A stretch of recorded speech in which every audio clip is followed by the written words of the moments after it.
Welcome to Cosmic Comics, Games and Collectibles, your zen of geekism. We carry comics old and new, magazines, toys, games like Pokemon, Magic, D&D. Want Godzilla, Ultraman, Star Trek, Ninja Turtles, Funko Pops? You'll find it all here.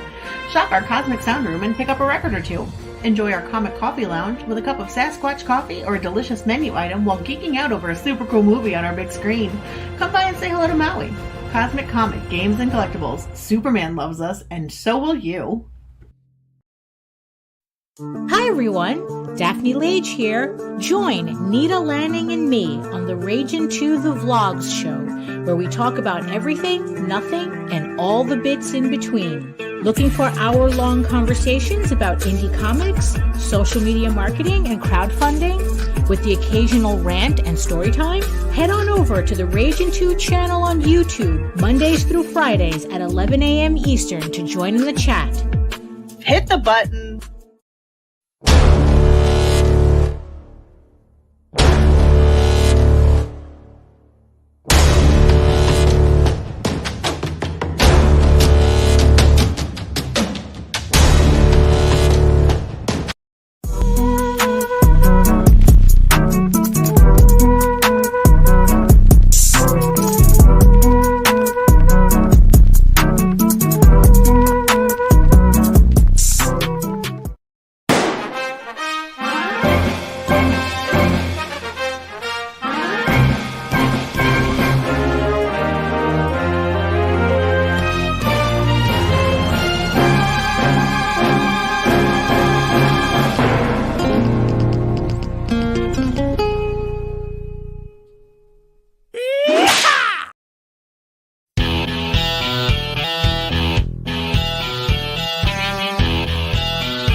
And I don't know about you guys, but that's the song that keeps popping into my head every time I think about Valerie Perrine. Hello, everybody. I am RJ Carter, Senior Managing Editor here at CriticalBlast.com, Chief Envelope Licker for Critical Blast Logistics, Myopic Proofreader for Critical Blast Publishing, and I answer the phones for Critical Blast Consulting. All real companies. You can ask my attorney. Anyway, tonight we're going to talk about Valerie Perrine and the release of the documentary of her life and her struggle. And with us to help us do that, we have Stacey Souther. Stacey, welcome to the show. Hey there, how are you? I'm doing great. So for everybody that popped in because of Valerie's image up there, can you explain briefly what your connection is to Valerie and why we're talking to you? My connection to Valerie, I guess I would say I'm like her son.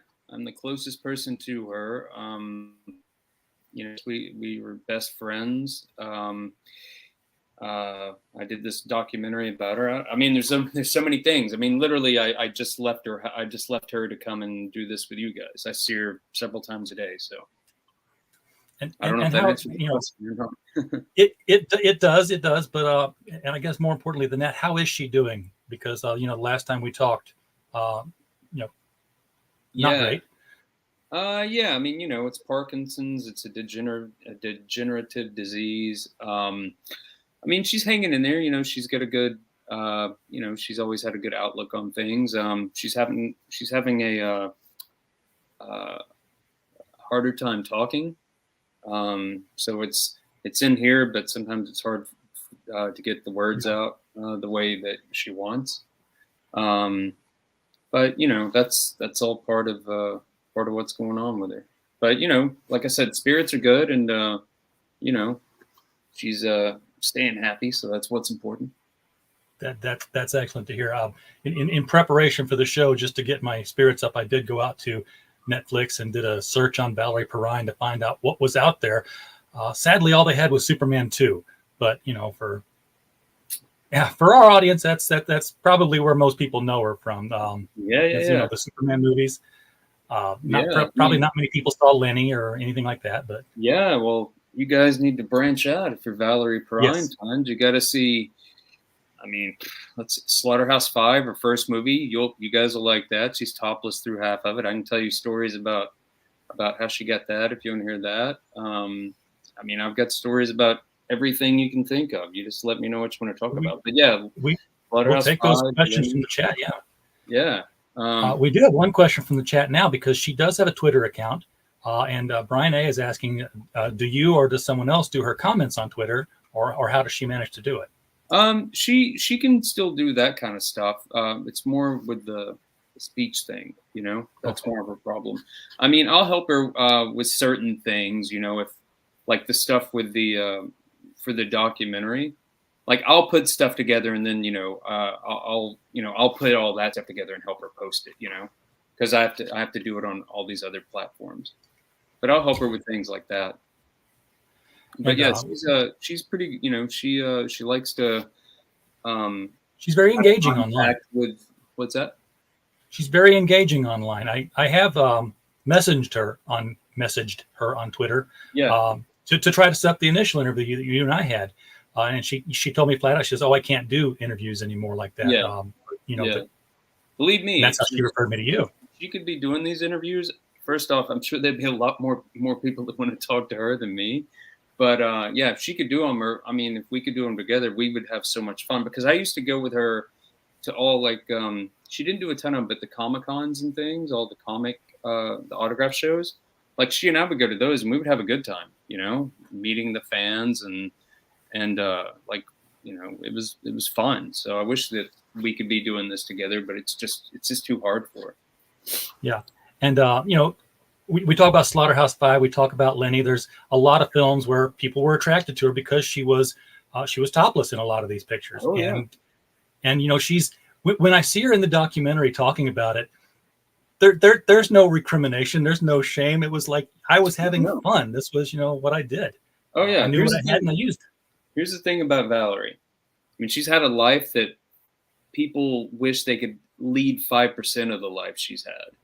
I mean, literally, she went, in Vegas, she went and knocked on backstage doors till she got a job, and she wouldn't do them. She didn't want to work just anywhere because she didn't want to be topless. So she got a job where they still did, like tops. And then later on, several years when they were going topless, she said the only way she would do it is if she could be the star of the show. And she was the star of the show of the Lido. That's where she went topless. Oh, look at that. Now, what are you holding there? This is an original Stardust, like the brochure for the Lido. Sorry. I didn't know if that was like a reproduction or if they were. No. This is the real thing. I don't want to pop it open because it seems. No, don't. You want to keep that as mint as possible. But that's her whole thing. Like she did the Lido, and I mean, I've got a bunch of Vegas pictures here. I can show you some more of those as we're talking. But absolutely. But yeah, so that's how she did her Vegas thing. I mean, and Vegas was, she was at the.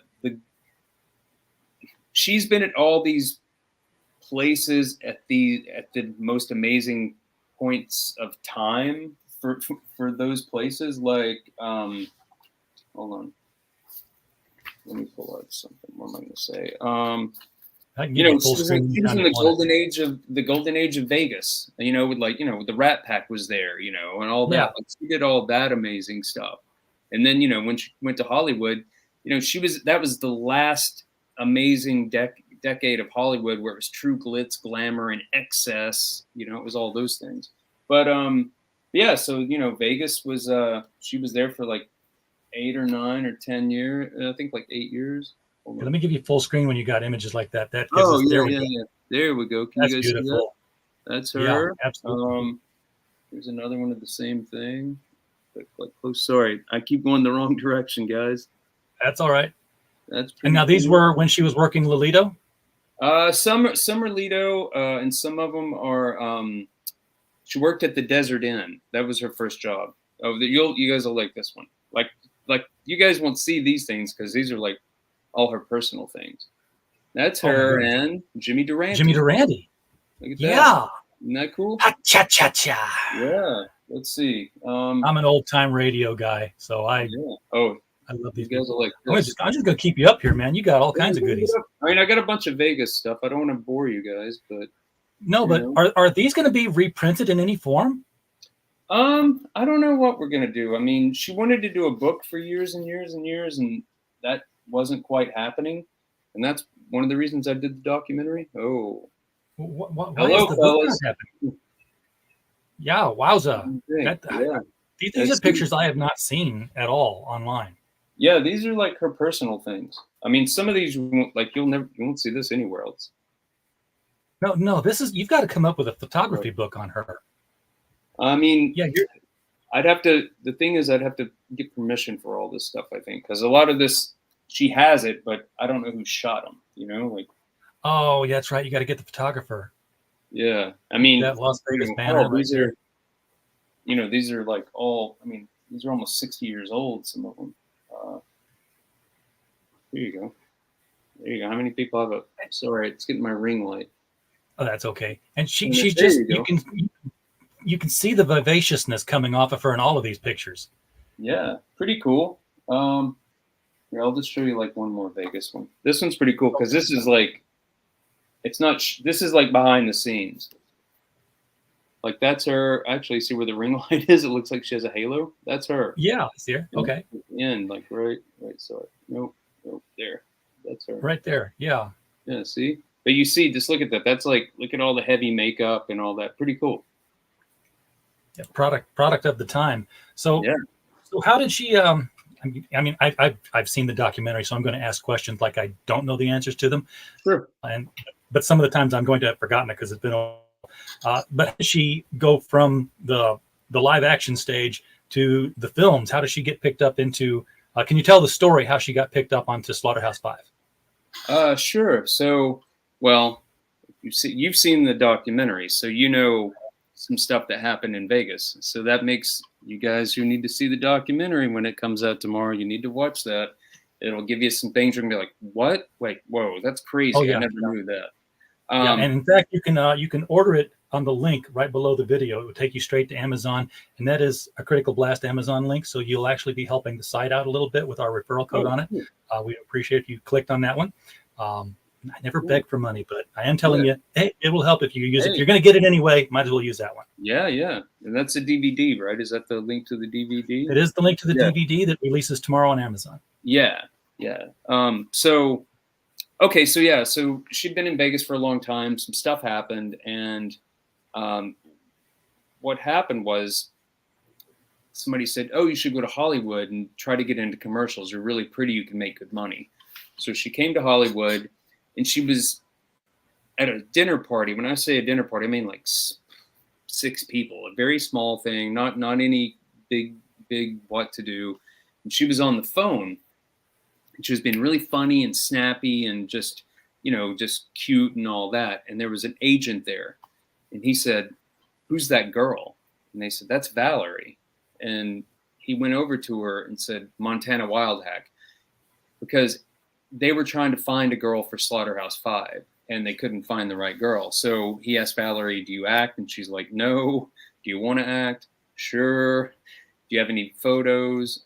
The only photos she had were Vegas, and they were not what I just showed you. They were like the topless. Right. And so she gave him some topless pictures. He took him to the head of casting at Universal Studios, and she had a toothache. And she took all these photos that she was going through to her dentist where she could keep working while she was, waiting, on getting whatever done to her tooth. She comes across Valerie's picture. There's a guy sitting next to her, and he's like, who the hell is that? She was like, exactly. So anyway, they called Valerie in. Valerie was supposed to, for the audition, you're supposed to wear like a 2-piece bathing suit. Valerie didn't have a 2-piece bathing suit because she had been in the south of France for 6 months or something, and you could go topless there. So she had some Vegas gear. She wore something in that was, like a thing, but the boobs were cut out of it. So she went in, did her audition, and the girls were either too shy or being all whatever, and Valerie it didn't bother her. And George Roy Hill saw her audition, and the audition was horrible because there was a producer, somebody wanted their girlfriend to get the role, and they were giving everybody else horrible direction, and like she was horrible, but he saw something in her, and that's how she got the role. And literally, like within 2 days of her working on that movie, Universal Studios offered her a 7-year contract. Wow. So it's sort of like one of those overnight success stories that took 10 years to happen. Yeah. I mean, Hollywood wise, I mean, she literally, it's one of those things like what was it, Lana Turner at Schwab's or something? One of those things where you literally she was discovered, never had an acting class.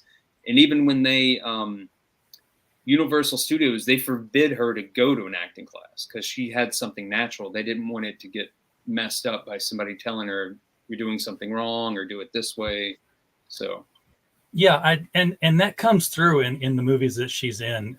She does not look like she's reading a script. Obviously, she read a script, but she doesn't look practiced. She looks like she's actually experiencing the thing in real time. When you see her in Lenny and she's laying there laughing, that's just Valerie. That's not her character. That's her.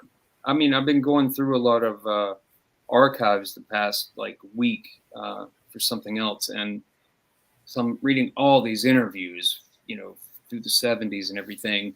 And she literally says, she would know her dialogue, but she didn't do anything else. Like she wasn't doing notes. What she would do is she could be, dancing or being goofy or whatever, not just having the time of her life. And then 2 minutes before she was going to do the scene, she would just think of something that would put her emotionally somewhere where the character was supposed to be.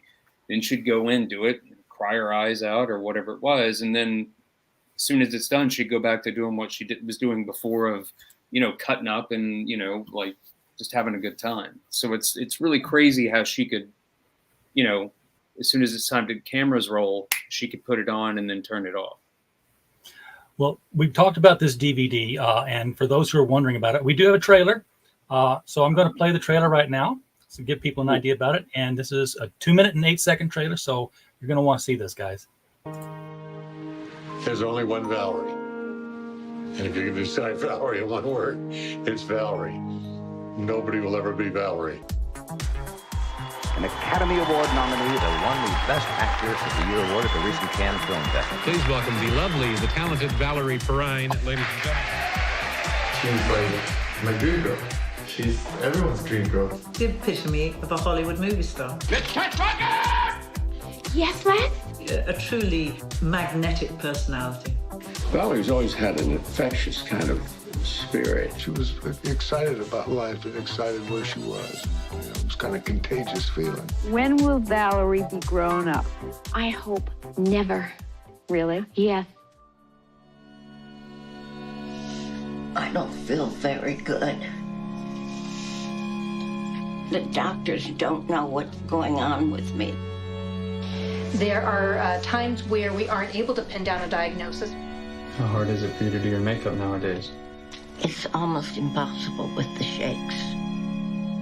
I can't walk. I can't write. I can't talk right. I can't act. She had such command of her body. To lose that for anybody is so incredibly difficult.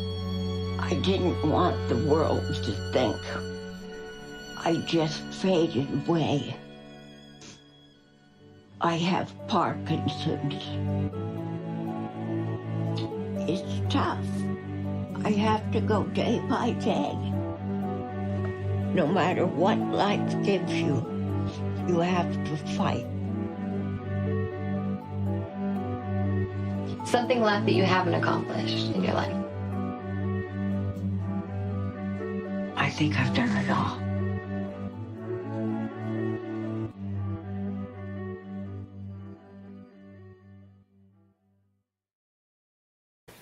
Man, no matter how many times you do that, it does not lose its impact. Yeah, it's pretty powerful, right? Yeah, it is. And you you were producer. I don't want to mistitle your work on it, but you worked. What was your role on the DVD? What did you do with it? Oh, on the film? Yeah. I did everything. I mean, it's my movie. I mean, you know, I came up with the idea of doing a documentary on her, and I started shooting stuff when she was going to have brain surgery, which you see some of that in the documentary. So what it was is I kept saying for years, somebody needs to do a documentary about her. And this is before documentaries are like they are now. Streaming wasn't even a thing yet. It wasn't a thing, you know? So when she was going to have this procedure done, I literally borrowed a camera and started shooting like that stuff. And then, you know, after she had the surgery, somebody needed to be around her she wasn't supposed to be alone. So I stayed at her house for like 2 weeks, and I would just, you know, I'd catch her doing stuff, and you see like some stuff pop up in the documentary, and I just happened to be there. I don't even know. There's one part that pops up where she's doing something, and I remember it happening, but I don't remember me thinking, oh, let me run down here with my camera. It wasn't like I was carrying it around all the time, but literally it's a part where she's getting out of bed. You might remember it. But anyway, so yeah, I directed it. I'm a producer on it. I found all the archives. It's easier to tell you what I didn't do. I didn't edit it, but I was in with the editor. Like I sat with him. I just don't know how to physically edit. I didn't do the music, but I found all the music that I liked, and you put it in as temporary music. And then we had this amazing composer. His name's James Curd, and he created stuff kind of based on what I'd put in. Okay.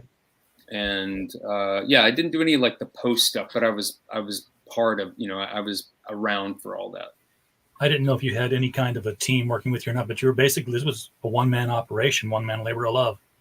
Yeah, I mean, literally all the interviews you see, I got all those. All the interviews you don't see or I didn't get, I tried to get all those. I'd say that was one of the most frustrating things one of the things I didn't like doing was reaching out to, celebrities' PR or their agents or whatever. I didn't really, I didn't look forward to doing that when I did it. I don't know why. I mean, everybody was like super nice, but it was just that part of like, all right, I got to call, and it's like, either I'd be like, oh, I'm calling on behalf of Valerie Perrine. I'd have to explain it to them. But, luckily a lot of people are like super, it wasn't hard to get some of the people I got, George Hamilton was easy because they're friends. Jeff Bridges, that was way easier than I thought it would be. Angie Dickinson, Stacy Keach, like most of the people I got were pretty easy. Some of the people that I tried to get and I didn't get, I tried to get Dustin Hoffman, like several different ways. But I don't know if he even it got to him that I was doing it, but there were some people that said they would do it and then it just didn't work out with their schedules. I used to have an account because I would also reach out to do interviews before live streaming was a thing. I would do them on the phone and I would, see who's acting and whatever is current. And there was a website that you could find out who the agent was for anybody called Who Represents. And I had to explain that one. Yeah. I used something like that. I can't remember the name of it, but yeah. And I literally, and sometimes it would have old information and I did that whole thing. But again, luckily, a lot of people were still, were still in touch with her at that time. So, like I said, it was pretty, it wasn't that bad. Again, the hardest thing is also getting people's schedules. Like if it's an actor, then, oh yeah, I'll do it. But, I'm leaving Monday for 3 months. And they call me in 3 months. And so it was like chasing people, and that got a little old. But it worked out, I think, all in all, pretty well. I'm looking over your shoulder there at the Chaplin poster. Oh, over there, yeah, right there, which is sort of like a 3D effect on the print. Is that Yeah, that is. Sorry, I keep, it's a mirror image. And it's mirrored, yeah. Yeah. I got that. I found that on eBay. It's from a film festival, and I guess they were doing like a Charlie Chaplin homage or something. Yeah, this room's full of like clowns and like movie memorabilia. Because if you can't, hold on, behind me is like a Italian Midnight Cowboy. Okay. I got all kinds of crazy stuff in there, and if you look, there's one of the posters for this movie. And the reason I was drawn to it and the effect, yeah, that's a different image than the one I have. That's different than the one I had. We had the guy that did that came up with the poster images, like he does. I mean, that company does, all the biggest movies and TV shows you can think of, and it just happened that my buddy who came on to help me out, Aaron Harvey, who's a legit writer director. His first movie was called Catch 44 with Bruce Willis and Forrest Whitaker and Malin Ackerman and all these people. Anyway, beside the point. But check out Aaron's work if you like those kind of like slow burn things. He's really cool. But he knew this guy, and that guy was another person who just saw the documentary and it. They liked it so much. He cut us a deal because the work those people do is like $50,000 or something. But yeah, he came up with like 5 or 6 different images, and this one is my favorite. That one I liked, but the reason we ended up using this one that you're showing there is that one you can see Valerie. The blurred thing, is kind of for her Parkinson's. That's why the image is blurry. But it's metaphorical. Yeah, but when you look at her, you're like, oh, there's Valerie Perrine. With the other poster picture is a picture from her from like 1972 when she's got more of a shag haircut, more think Slaughterhouse-Five-ish. And I thought, some people might not quite know who, and it's very poppy, that other poster. So yeah, now that picture. Hope I'm not boring you guys out there. I get like too chatty, maybe. No, not at all. And guys in the chat, if you have questions about Valerie's career or anything about her condition or how she is, please go ahead and ask away. We are here for you. Yeah. I noticed now that picture that I just showed being signed. You run Valerie's website, and so it's sort of an extra source of support because you do have signed pictures that people can purchase. There's some stuff that a lot of things are some things are things she had signed before. I would assume when, because when she had that surgery, that fixed her, kind of helped her out a lot. So she went ahead and signed a lot of things back at that point. So that's why there's some stuff, things may vary. Like if somebody sees something, it's like, wait a minute, that looks different. And it's because, it's depending hard to maintain on what's going on. Yeah. Oh, thanks, Woody Mueller. Yeah, not bored at all. He just some people just put us on in the background and they listen and they stay with us. I think last time I did this with you, it was like they were kind of like not super fast, but there were more little things. So that's why that's making sure I wasn't boring anybody. Yeah. But yeah, no, the documentary. Sorry, I'm just trying to come up with something really cool and clever to tell you about her. She's Valerie Perrine. Let's see. I draw and listen. Oh, cool. Hero Shack Press. Wait, I want to see some of your stuff. When did she discover she got diagnosed with the disease? Well, they weren't quite sure what she had was the issue, because she had certain symptoms of Parkinson's, but then other stuff that wasn't Parkinson's. I remember that last time we talked. It was like this convergence of a couple of different things. Yeah, she has essential tremors and Parkinson's. So, I don't know. I mean, that surgery was like, you see it in the movie, like 2014 or so. And so that helped out a lot with those kind of things. But yeah, I'd say around 2013, 2014, 2015 is when it was like she had Parkinson's. You know, they figured out she had both for sure. Yeah. And one of the things that stands out to me, and this was in the trailer, was that part of the reasons why she was going forward with this documentary was that she didn't want people to think that she had just faded away. And that's also the reason why I reached out to you again, fortunately, just in time for the release of the DVD. That was serendipitous, because I had seen people talking on Twitter about, you know, their heartthrobs in the 70s, and, you know, Linda Carter and Farrah Fawcett. And somebody said, whatever happened to Valerie Perrine? Yeah. And, you know, yeah, that's like, it's well, let's crazy. go for that. Yeah, well, it's weird because,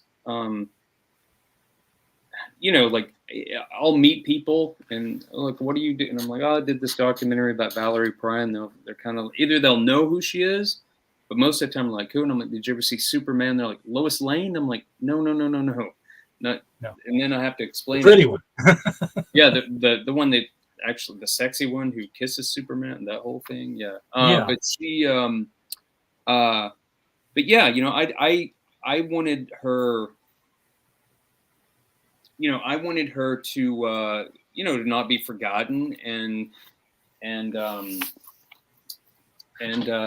sorry, I'm like spacey tonight for some reason. That's fine. Yeah, you know, I wanted her, you know, I wanted her legacy to live on. And another thing with all the Parkinson's stuff, you know, she and I talked about it because, you know, it's really raw. You know, it shows somebody at, you know, going through a very debilitating disease. And so, yeah.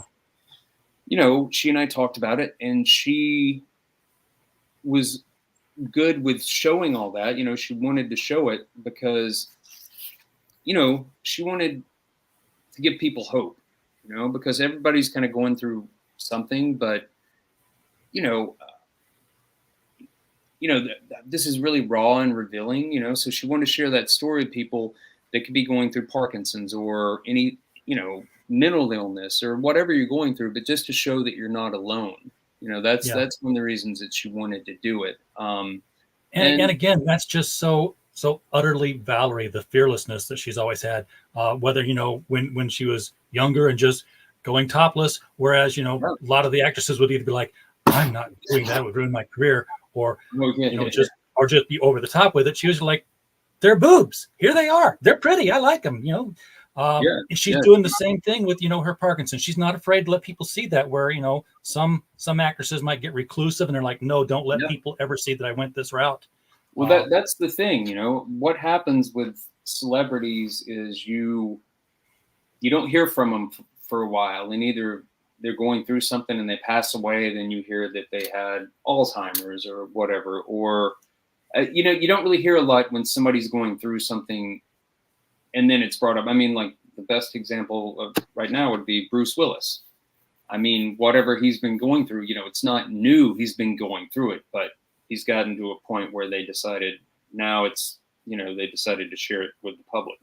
And it's great because, you know, he got a nice outpouring of support from the public and in the industry. So, you know, you just, you know, it's one of those things that, you know, do you want to, you know, do you want people to maybe focus on that and not your legacy, or do you want that to become part of your legacy? With Valerie, you know, she's okay with that being part of her legacy. It's not the focus, you know, of course, but, you know, look at her body of work and her life is, I mean, come on, it's amazing. Yeah. But it is part of, you know, it's part of her life. Like this documentary is a bookend to her life. She's had this amazing life and career, and she's done everything she wanted.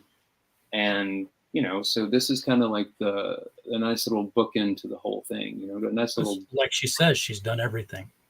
Yeah. Let's see. Hold on.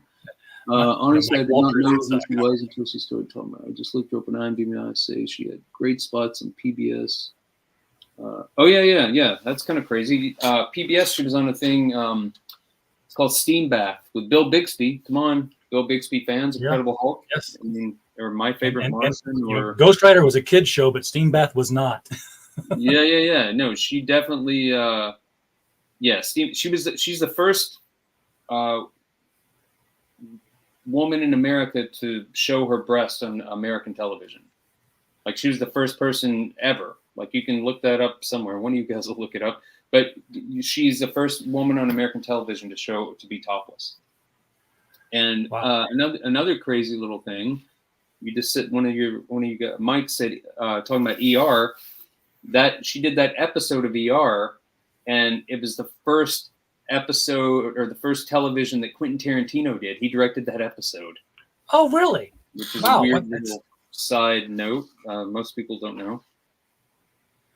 Just a neat little trivia thing to file away there. Yeah, I mean, you got two. First topless woman on American television, and Quentin Tarantino's first TV directing gig. So how many degrees is she from Kevin Bacon, for those who remember that old game? Oh, geez. You ever sat down and figured that one out? She never worked with him, but hell, she's worked with everybody else. So, I mean, like one. Jack Nicholson, because they were both in what was it? You Can't Handle the Truth. Wasn't Kevin Bacon? A Few Good Men. Kevin Bacon was in that, right? I think so. Kevin Bacon, Few Good Men. Let me see for sure. Because she worked with Jack on The Border.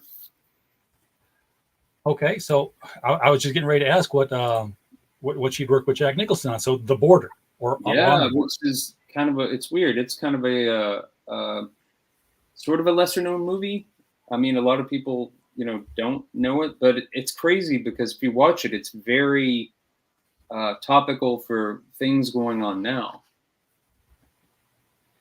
But if you haven't seen it, it's Jack Nicholson is a border agent, and Valerie plays his wife, and has Harvey Keitel in it. And who directed it? Tony Richardson, I think that's who did it. I'm trying to get an image up of it, and it's either like super small or it has Alamy photos posted all over it. Oh yeah, I don't have anything with me right now. It should be a poster of it because it's like him with sunglasses on, and he's like a border agent. Oh yeah, I can see the poster of him. I was just trying to get a picture of the two of them together. Oh yeah. It'll either be something where she's maybe like a flowery shirt, like a Hawaiian-looking shirt, or you know what? I'm just going to go with the Alamy picture here. See if I can get this opened up and drag over here. So this one's going to be watermarked all to heck, but that's okay. Oh yeah, that's right. She was Cookie's mother on there. Oh, there. Yep, that's pretty. That's cool. There you go. Now this isn't. I don't have it here, but somewhere there is a picture of her with Jack, and it's behind the scenes. They're like sitting in their little director's chairs, like in between scenes. It's somewhere. Now, speaking of the photos that she has signed for sharing, can you? Well, first of all, is there a website that people can go to and purchase these? And I'll put it in the chat so people can click on it. If you just reach out like on any of her social medias, like Facebook or Instagram or Twitter. And the easiest way to do that is if you go to valeriemovie.com. I think at the bottom of that page there's like an email and all those little links. You just click on it, it'll take you there. There's that, and also the movie. It will be available on DVD tomorrow, but it's going to be streaming tomorrow. So it's going to be on Amazon, Apple TV, iTunes, I think YouTube. It said something about Google Play. I'm not really sure what that one is, but once all those links, once we have all those links, they'll be on valeriemovie.com. And so is, like you said, the DVD and stuff. If you need it. Right. But yeah, that's an easy way to remember where you can find the movie. And here is the website, folks. So you'll know you've landed at the right spot. Again, now what movie is this taken from? Because I can see these plates of food reflected in our glasses. Yeah, it's actually not a movie at all. It's from Cannes. She was at Cannes for something, and there was a photographer, and the photographer snapped that photo of her. It's an amazing photo. Well, I don't think she's taken any other kind, Stacey. Yeah, well, there you go. Believe me, when I was doing this thing, I literally scanned like 1,600 photos and articles and interviews, and so I've seen pretty much every picture you can think of her. I mean, I'm sure there's a few that she didn't have, but yeah. And for the folks who do decide to get photos, there are both kinds. If I'm making a division, there are the kinds that you can hang on your wall and show your mother. Oh yeah. And there are other kinds you cannot. Yeah. And there's usually there's Playboy magazines, like there's some of those she has. There's she's got so signed too, because I know she did. How many times did she appear in Playboy? I remember the one where she was in the Superman costume with the bunny on the dial. Yeah, that was like the last time. That was when Superman 2 was coming out, but she did, I think the first time is 1972.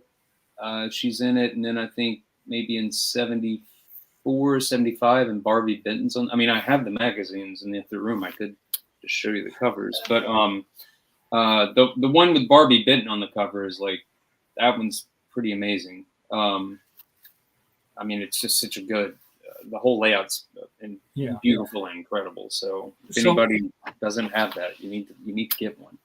So here's a question that I have, because she did the Superman layout in Playboy after Superman 2.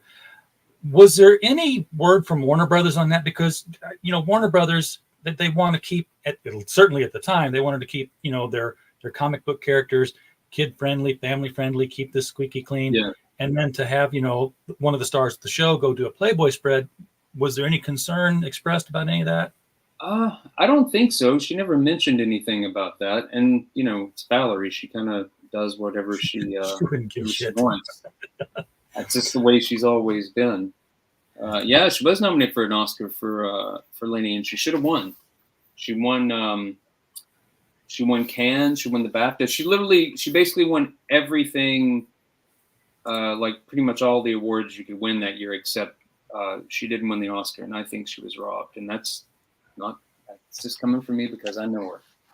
Well, yeah, and because she was, and again, maybe it was because there's that snobbishness again for actresses who show and actresses who don't. Brian is right. I think I mean, she is like, the female lead of that movie, which I understand why they put her in the lead category. But if they would have put her supporting, she would have won for sure. Yeah. I mean, because like I said, she won the BAFTA. I mean, geez, and Cannes. I mean, those all the key indicators that you're on track to win the Academy. Yeah. So. Hail, Greg Levy. Glad you're here. We're talking with Stacey Souther about Valerie Perrine's documentary, Valerie, releasing on DVD tomorrow. Amazon link below. Again, it's the Critical Blast referral link, so you do kind of help out the channel and the site by using that link. If you're going to get it at all anyway, you might as well use ours. Doesn't cost you anything extra. It helps us out a little bit. A few pennies. Trust me, I've tracked it. I'm like, wow, we sold something big. Oh, that's all we get. No, Amazon's not generous. Yeah, that's the way it is. So now that it's out on DVD, I mean, this is the end of the road, really. I mean, this is final destination for the movie. What do you do next? I mean, you promote for a while now, of course, because it's out. You want to make people aware. Yeah. I mean, I'm having to basically do all the promotion myself. Because it's a short. Like there's a lot of people that loved it. HBO loved it. PBS loved it. They loved Valerie, the whole thing. But they were like, if it was like at least an hour long, we could do something with it, or it would be like, we're going for a younger demographic right now, or whatever. But they, I had like great feedback, but I got to the point, and it was like, how are we gonna get this out? I made it. I didn't make it to make money. I mean, it'd be great for money to come in. I want everybody to see it and buy it and the whole thing. But you know, the whole reason for making it was more of it's a love letter to her, and you know, and to just share her amazing story. And it was less than an hour, but and I say that it feels like it was more than an hour. And usually, when you say something felt longer, you were bored by it. It was so full of information that I can't see how it got transmitted in less than an hour.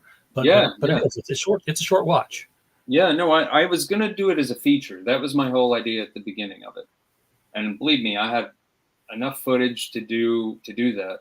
And then Aaron, my friend, and you know, one of the producers on it, he said, "Have you thought about doing it as a short?" And I was like, "No."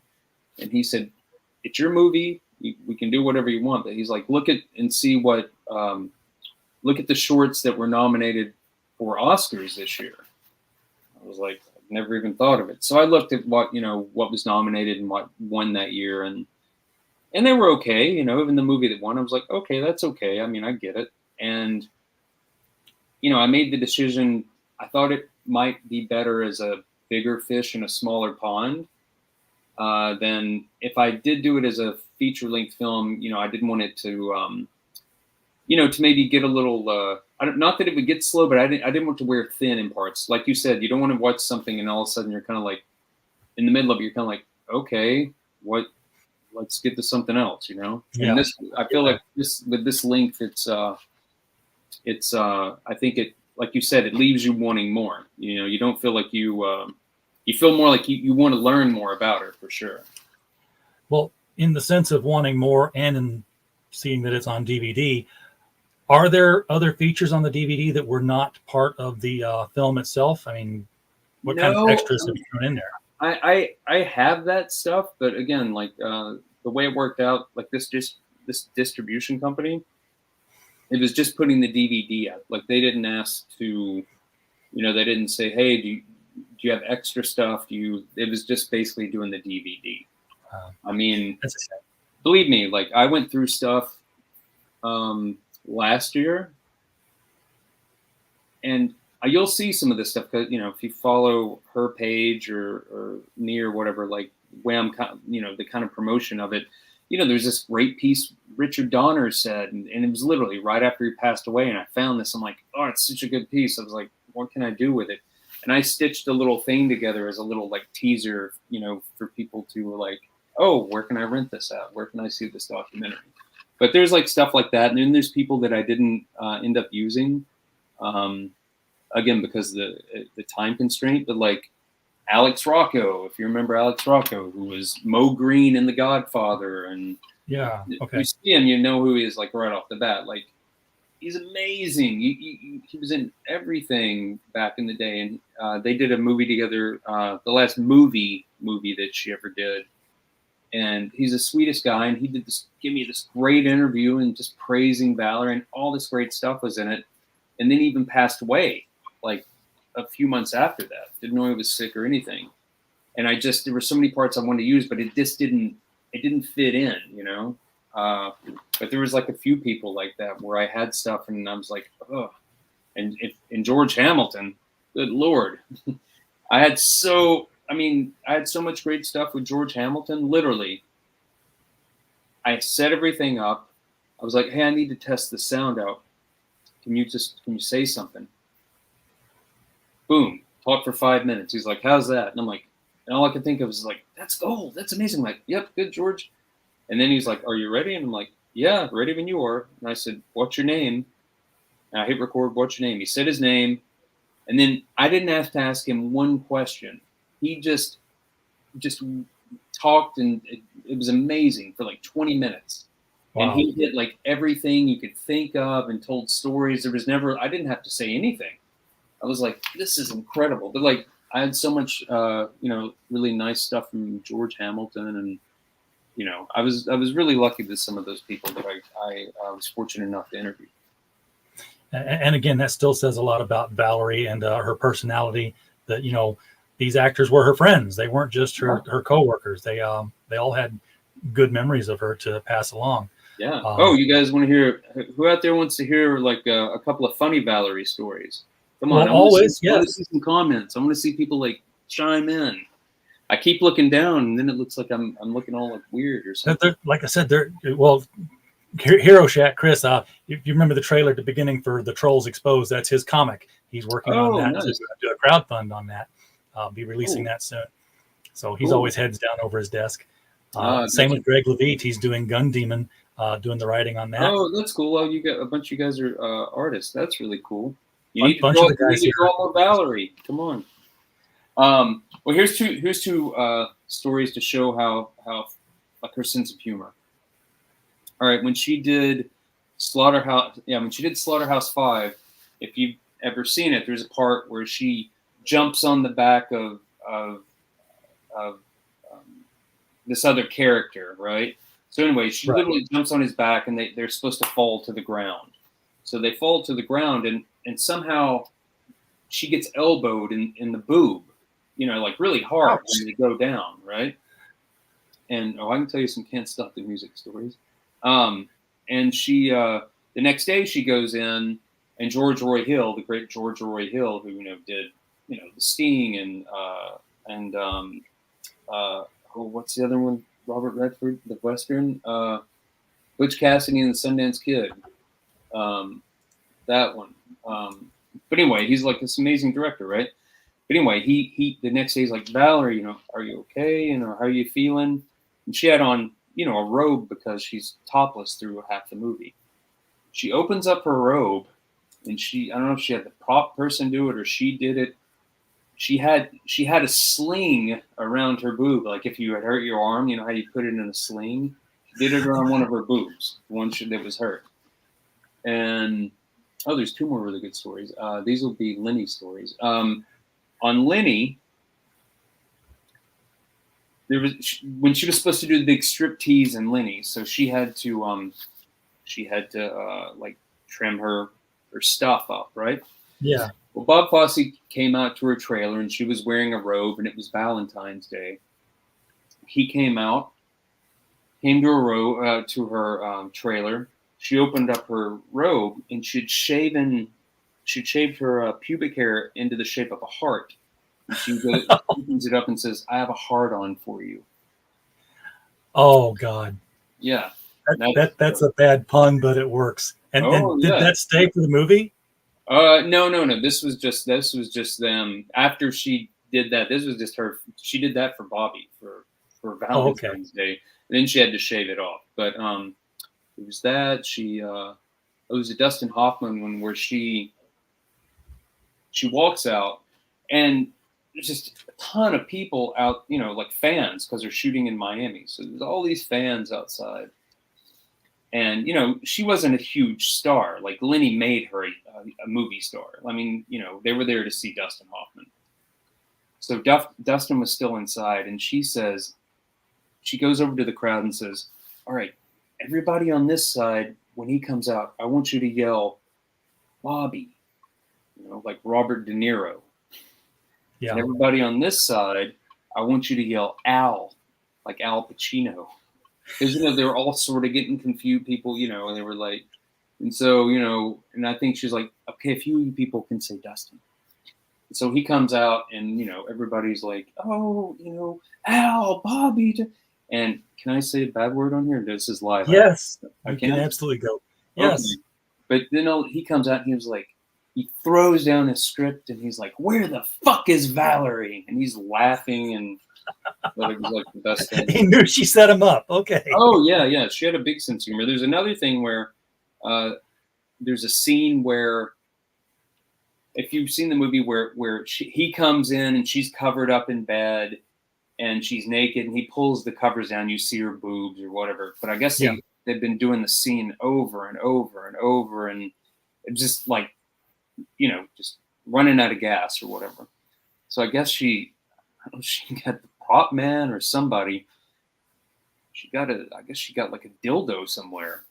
So anyway, when he's doing his thing and he pulls it down, then all of a sudden this boing pops up, and he gives an honest reaction because he starts laughing, and I think that, I'm not sure, but I think that's what use of reaction is really what you've got in the movie.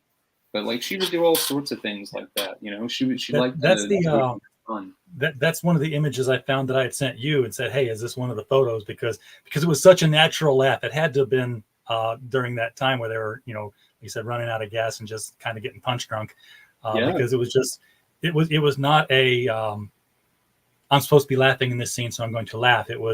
She was just like something had funny just happened, and she was truly into the moment. Hold on, let's see. We do have a request for Can't Stop the Music. Yeah, so any of you guys that don't know about Can't Stop the Music, Can't Stop the Music was a movie with Bruce Jenner and the Village People, and it was all of their first movies.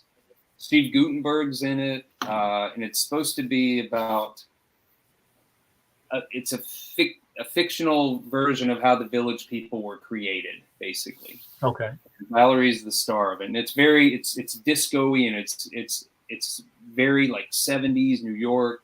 But the problem is, in the middle of them filming this, disco died.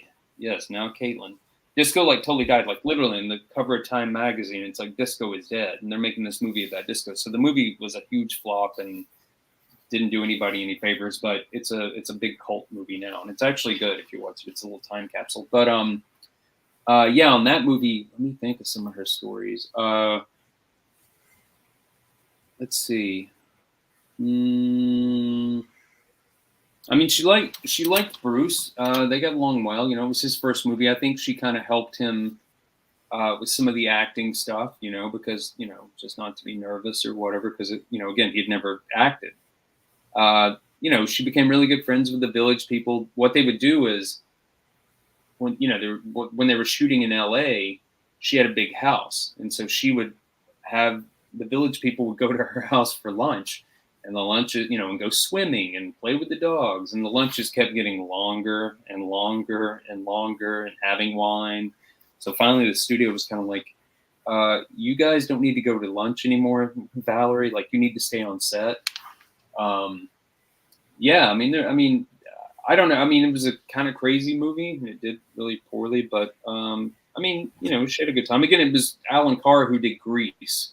He was the producer, so it was like his next movie. So everybody was like, "This movie is going to be amazing." But the director was what's her name? Marge, the one who the quicker picker upper. Rosie. What is her? I can't remember her Nancy real name. Nancy Walker. Nancy Walker. Yeah, that Valerie and her did not get along. Because that's the first time I've ever heard not getting along with somebody. Yeah, like she wasn't like a director. This was her first movie directing, and Valerie would always say, "Oh, I think she just hung out in her trailer and watched soap operas." She was like the first AD or whoever. Like, they pretty much directed the movie. And her and Valerie just didn't get along. I think because Valerie was such a beauty and a star, and here she was like not a very good looking. I think they got in some kind of a disagreement. I can't remember what it was over. It was something. And and Valerie's like thing was, I can't remember what she said to Valerie, but she was like, "You'll always be short," or something. And she did something, and I don't remember the whole story of that. But yeah, that was a crazy movie. But yeah, you should watch it. They have it on. She and I watched it the beginning of this year on Blu-ray because I ordered it, and it's a good little walk down memory lane. Do it on a weekend, and have a couple of cocktails and enjoy it. I could do a whole Valerie Perrine marathon weekend, I think. Which Last American Hero. Remember that one with Jeff Bridges? Yeah, of course. Jeff Bridges, great, another great actor that she worked with. Yeah, Last American Hero is about like stock car racing. Another one of those movies and it was one of Jeff's one of his first movies. It was after the big one, black and white one, Last Picture Show. And so he was just kind of starting his career too. But yeah, they had a little on-set affair. They had their time when they were working together. They had some fun. That's another little fun kind of movie if you're looking for something you may not have seen her in.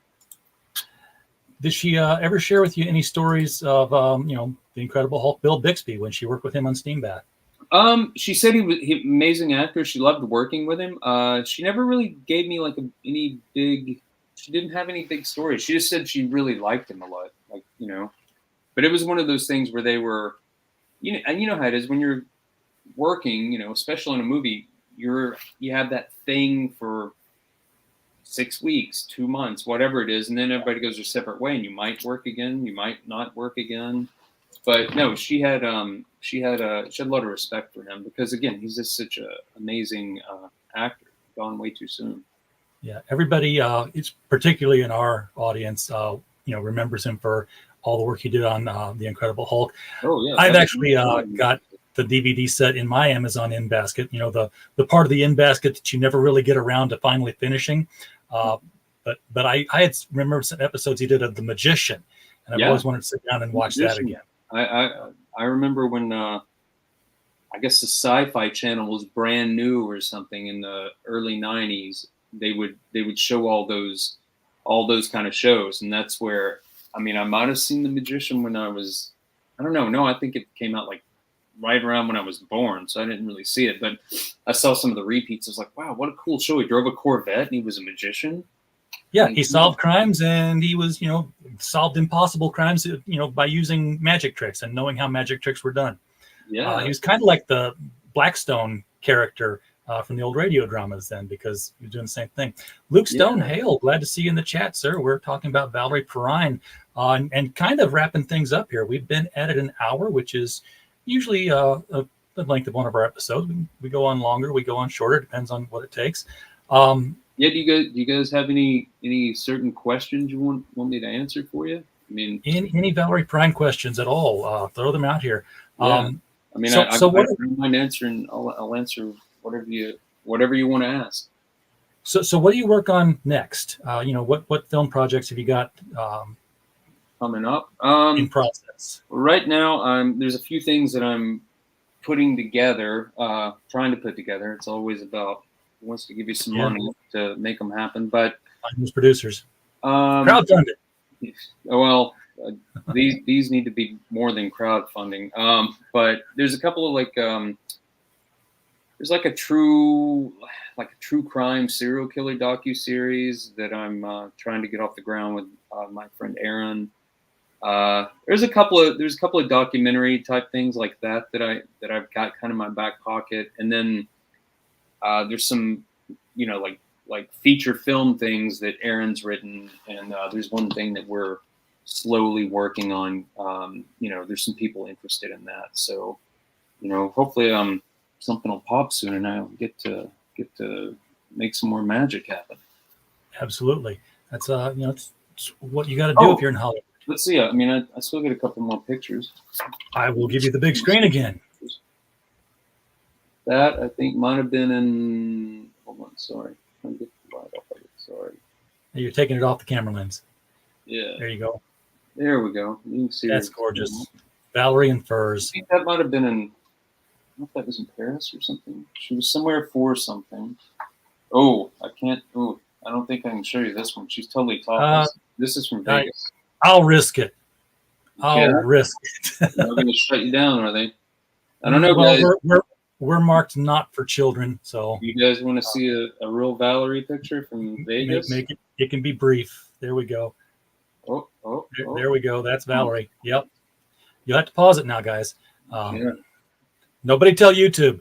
Yeah, don't tell YouTube. I don't need to get in trouble for that. You didn't see anything. The reflection blocked it all. It actually kind of sort of did. It was the reflection was just right at the right spot too. Yeah. So folks, I left the link out there for about the Valerie movie. If you do go to the bottom, one of the little icons is an email window. You can email Stacey. You can find out, what sort of memorabilia and photos are available to purchase, to put in your collection. Yeah, you can just ask me, and I can let you know. And like we said, two things. It is available on DVD tomorrow, and then it's also streaming wise, so it'll be on like I said, like Amazon and iTunes and Apple TV and I think YouTube, like all those places. And the other thing, there's a GoFundMe that's set up for her to help with her medical expenses. So Yes. Anybody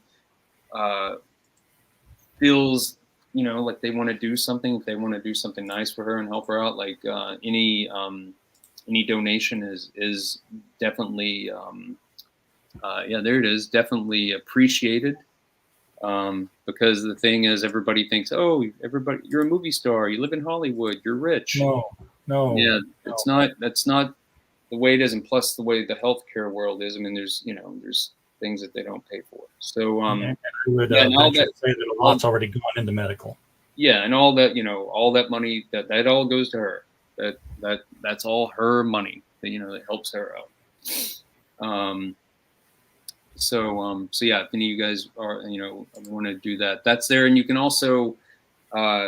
I'm pretty sure the link is on the ValerieMovie.com. It is. That's where I just pulled it off of the link. It's right here. It says help Valerie fight Parkinson's. Donate here. That just makes it easier. Like there's kind of one-stop shopping. Like I said, I know you have the DVD up in a link in your thing, but like the streaming stuff, all that stuff is on ValerieMovie.com. Or it will be tomorrow. I just don't have all the links because some of it's not live yet.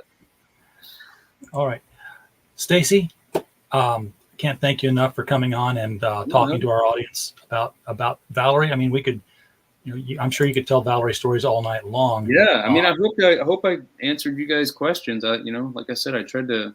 You guys had something specific you wanted to know, but hopefully I kind of hit some of it. Believe me.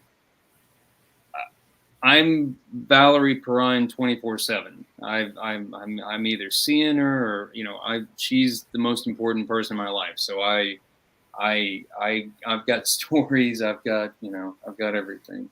So well, please do tell her that we're all behind her and supporting her, sending our best wishes her way, and thank her for the career that she gave for us to be entertained. Yeah, I mean, she's unforgettable. Yeah, I mean, come on. I mean, how many of you guys are going to go watch Superman after this? I'm going to finish. Yeah, I've still got the Netflix open on my other monitor here. So yeah, I am going to finish Superman too. But are you watching the original or are you watching? Oh, it's the original, isn't it? It isn't the Donner cut, is it? It's not the Donner cut. I got that on DVD. But honestly, I'm like, the Donner cut of Superman 2 is Superman 1 all over again. Well, they shot him at the same time. Okay. That's the thing. That's why, because I asked Valerie this when I first met her. Like we were talking, and I was like, "Oh yeah, they just came out with this Richard Donner cut of Superman 2." She's like, "What are you talking about?" I'm like, he had a falling out with the Salkinds, and then this other. She's like, "No, what are you talking about?" And I'm like, "No, this other guy did the movie." She's like, the only person she worked with was Richard Donner. She didn't ever work with that Lester guy.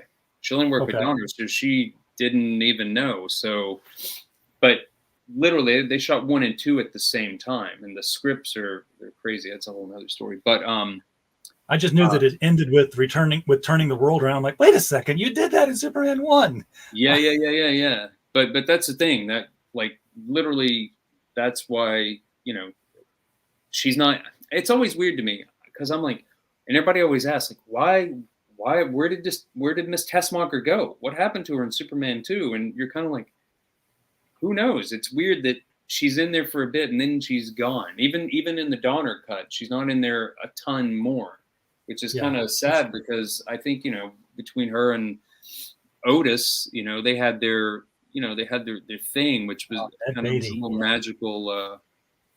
Kind of magical thing, just the three of those guys working together, Yeah, well, and her character lives on. I mean, Miss Tessmacher became a character in the Supergirl television show. Yeah. And oddly enough, anybody that watches that, Andrea Brooks, she's in the documentary, and I did do a crowdfunding for this movie several years ago now, and she somehow came across that, and she had just gotten the part and started working on Supergirl, and she reached out to me and explained to me who she was and what she was doing, and any way she could help with the documentary. Like she wanted to be supportive. And she became a really good friend. And she was, because they shoot that in Canada,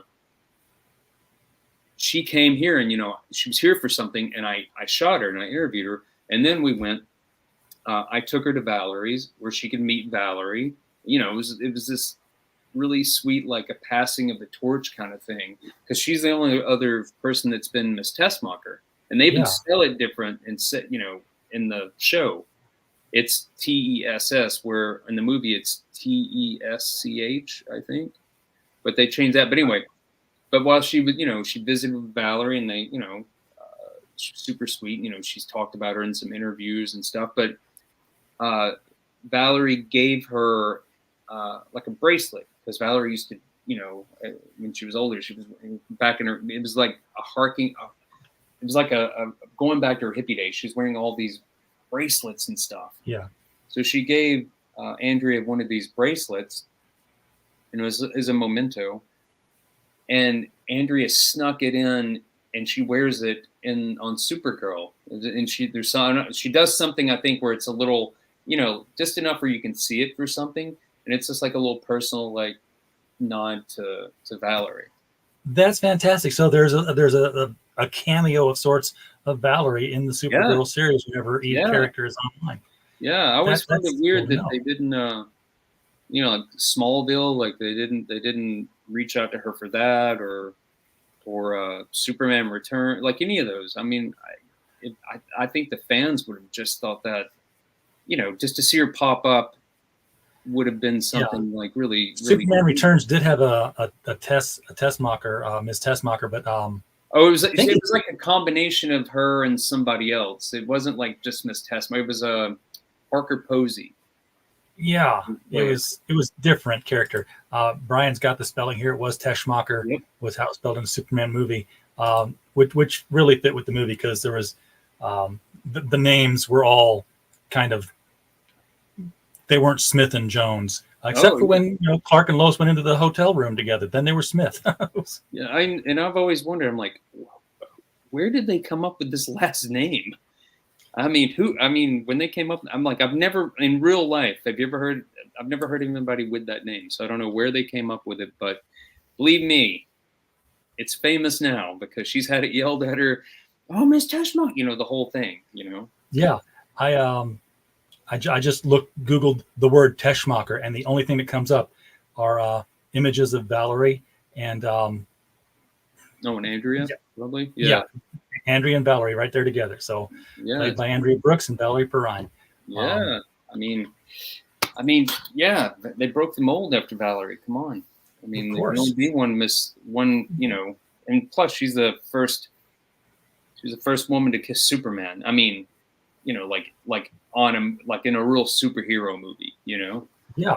Nobody. She beat Lois to the lips. Yeah, there you go. I mean, and everybody always like, oh, they should have just. Why didn't he stick with her? Why did he go with Lois? Ugh. I've nothing against Margot Kidder. It's just that even when I saw it the first time, I'm like, no, I'm just not. I don't find her to be an attractive. First of all, I didn't find her to be an attractive Lois. Sorry, but second of all, it was like the way her character was written. I was like, Lois Lane is a Pulitzer-winning reporter. She's not going to misspell common words and ask people. Oh, yeah. How do you spell? Yeah. And I think also another thing about that film, a lot of the people that are, listen to the podcast and are just fans. We're all around the same age, basically. You're either like a little kid, or or like a teenager or something. That was like your real first crush. When you saw that movie, especially when all of a sudden, if you didn't see it at the theater, and when HBO used to do those free weekends, I don't know if you guys remember those. If you built a stub tuner and tuned things in on the back of your cable box. Yeah. We did that too. But then when they did that free weekend thing, I think the first time they did it, Superman was one of the movies they did. And so all of a sudden, if you hadn't seen it at the theater, that was another big introduction there. You're like, there's the bombshell. That's it ruined us all, because that's the girl that we all want to find and fall in love with, and you can't find those girls. No, they the world could not handle more than one Valerie. I don't think it was just. There'll never be another one. Let's put it that way. They broke the mold after her, and they could be many imitators, but they'll never. She's the originator. Absolutely. Stacey, thank you again for coming on and talking with us tonight. Folks in the chat, we appreciate you being here. We don't have a show without you. It's people like you make people like me like people like you. And as always, while you were, I stole that from Fibber McGee, and nobody's figured it out yet. Again, I told you I was an old time radio guy. Yeah, I yeah. heard that. I was like, oh, well, you know about not radio, but Charlie Weaver. Name's familiar, yeah. Well, in real life, he was David Arquette's grandfather, Cliff really? Arquette. Yeah, and anyway, no, I have a whole thing with the Arquettes. David's in the documentary, and David's a producer. Sure, yeah. In this. Yeah, no, like what was it? The Jack Parr show back in the day. Like, he was on those things, and he was in what is it? The Hollywood Squares. He was in the Squares in the early '70s and everything. He made this character like this kind of like the grandpa wearing glasses. Yeah. He had the hat, and like the suspenders, and yeah. I'll find an image of him and show it up here, because everybody will remember. That just reminded me when you were saying the old time radio stuff. So yeah, here we get a picture of Charlie up here as we say goodbye. Yeah, Charlie Weaver. There he is. Yeah, fantastic guy. Somebody's hand's on his shoulder there. It's not his. They got pink fingernail polish on, but not Valerie's. Not Valerie's, no. Folks in chat, again, appreciate you being here. And as always, while you're here, we just hope you had a blast. Good night. Thanks.